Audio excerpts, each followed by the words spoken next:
Hi guys, it's Celine again, and I had promised to do a crystal haul video, which I am trying to do at this point. It's Friday, the 16th, yes, of July, and I have actually two crystal hauls here. So this bit was my previous one, and this is my most recent one. Quite different, as you can see. I'm just going to go quickly through them and show you which crystals they are, which types they are. This is black opal, supposed to be called black opal. You can see how dark it gets, really like that. Really pretty, very comforting, supportive type stone. I'm really fond in particular of this one because I've carried it around with me in my pocket or in my in a little bag for that kind of stuff, for witchy stuff. It's very nice, really very supportive. I'm just going to go through them quickly and show you the different stones and what they are and what I felt, so far, if any, and just to show you the differences, and maybe it inspires you to get your own. This is a different type mystic merlinite. It's called merlinite. It's actually a type that has these kinds of different types of, it's not really black. You can see right there that it has purpley tints. Haven't worked much with this one. Very soothing, a lot cooler than all the opals. Shiva lingams, 4 times. They were actually really cheap, so I just brought a handful. Really pretty ones. This one I've already shown, I think. Really pretty new agate crystal skull that I enjoy a lot. It's a she, as far as I'm concerned, and it sits on my altar in the middle of my room with all my graveyard dirt enterprises, and keeps me company in there. A few other agates, like so. This is a anhydro agate. I couldn't really see any water bubbles in there so far, but I remember now that I'm recording this that it's an anhydro. I just enjoyed this tree ring kind of shape in there. And 2 Botswana agates, very soothing, cooler type stones. This is some type of a Lemurian crystal wand kind of a thing. I just enjoy these always very much. This one's got etchings, see, down the side. Very good for clearing energies, redirecting energies, generally clearing, between dimensions, I would say. So from the physical and emotional outward also to, things like that. So if I sit, for example, this one like so, what also will happen is that the energy of the skull will get directed like that. So that's how I make grids sometimes in my on my work table here. This is also an interesting one. It's a little one called Volcano Jasper. Very dark black or gray, very dark gray with little white spots, and a powerhouse in terms of emotional release. And,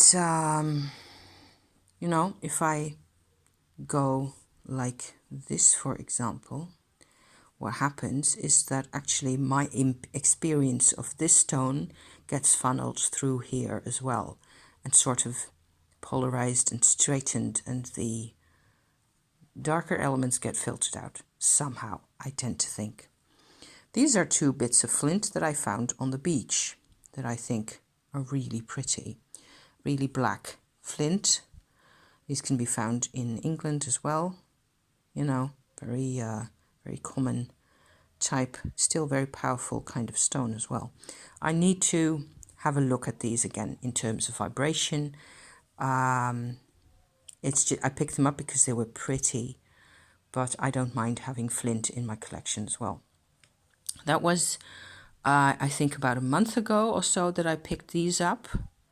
All this, quite a dark collection, very supportive, very much about working with graveyard dirt as well, seeing what I can do with all those darker elements in my life, processing darker emotions in a way that actually feels supportive and, you know, compassionate also towards myself, because I am a person who tends to overdo everything. So yeah.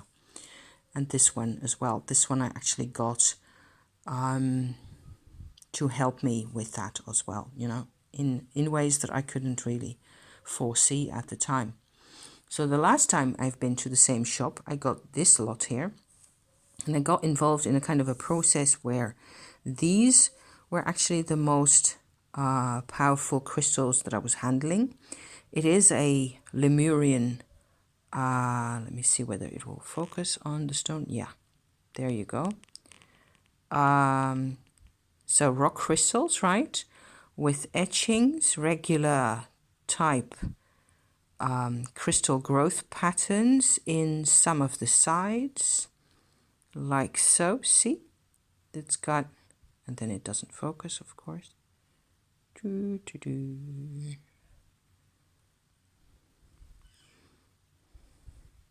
There. See? It's got very, and the green bits are chlorite. I already showed some of these, or one of these, I think, in a previous video, or an earlier video this week. And so they've got these markings, but they also have this cloud of green chlorite stuff in them. And they are, I think, very powerful healing stones. You can look it up. I am not putting descriptions in the description of this video because you can look them up. If you're interested in that kind of stuff, you already know what it is that I'm on about. See, so I'm just showing you my things. And what happened is that this time around at the crystal shop, I went for a kind of an earth-based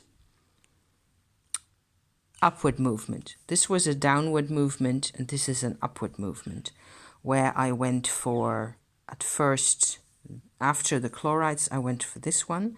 So this is also a kind of a Lemurian, but it also has kind of celestial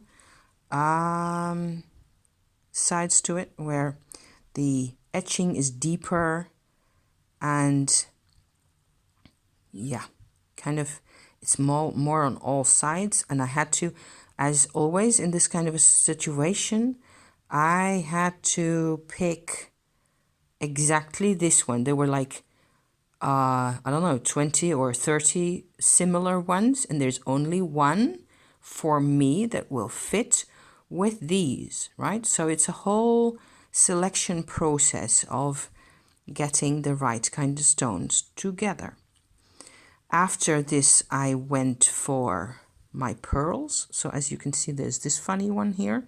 It doesn't rattle in there, it's stuck inside, but it actually has a broken open layer, and you can see an earlier layer of pearl with air around it, which I thought was kind of neat.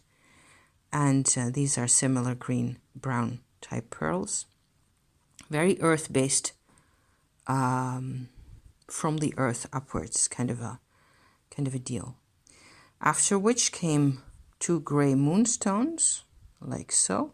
So these do not have any blue tint to them. They're very cheap, really, gray moonstones that I still think are very pretty. And then this one, these 2 actually, which are also moonstones. And look at that. Can you see the blue colors? They're amazing. They were also really cheap. Amazingly, they didn't cost a fortune. This one also has a flash. There you go. See? And in a different light angle, you can actually get some more color even. They were not expensive at all. It was incredible. Quite gentle, and a lot of times I notice now that I'm talking to you about this, that I often don't really know. I just feel how they will work together. I don't really know the individual vibrations of the things that well. I just go for a plan that sort of develops from everything I'm seeing in the shop. I'm walking back and forth in the shop between the things. The last thing I picked up to work together with all these was this one, a white jade. Quite simple. They had heaps of these. They also weren't really expensive. Very soothing, absolute serenity, this one. So it kind of does what I tend to do also in my essential oil mixtures, etc., is looking for something that will cool the whole operation down a bit and give you easier access to the vibrations in a way. So a stabilizing element is what you want. So what I tend to do with these in particular, I've had laid out on my table like so. What I tend to do is, for example, go like this. I will build up my little grid here just to show you what it is that I do with these. And it depends on what it feels like at that time. I will, for example, go like this. It's really very different depending on, depending on the situation and what things feel like so, and like so. It's different if you stick it like that or like this. You get all these different types of expressions of things, and these can go in there, for example, like so. And I still have my little other flashing moonstone. So you could put that over here, for example. This is just an example. It doesn't really, I have had it out on the table where it goes like this, for example, and it will be different if the green bits are on the inside towards, they should really be symmetrical. So the greens on both sides for me is what makes most sense. And I will put this one up here like so, and so on and so forth, Okay, so that was my introduction to my crystal work here. I may see what happens if I integrate a few of these in here. Certainly the agates will do really well in here. And, I have lots and lots more crystals. I've dug out a few over there that used to be in my abalone shell. That's where I keep a lot of this collection, and I integrated an older amethyst collection that I have in with them. For a while, this is a garnet. This is a black moonstone that's also really pretty. That's quite supportive in particular hormonal phases, I have noticed. And so on and so forth, Endless fun.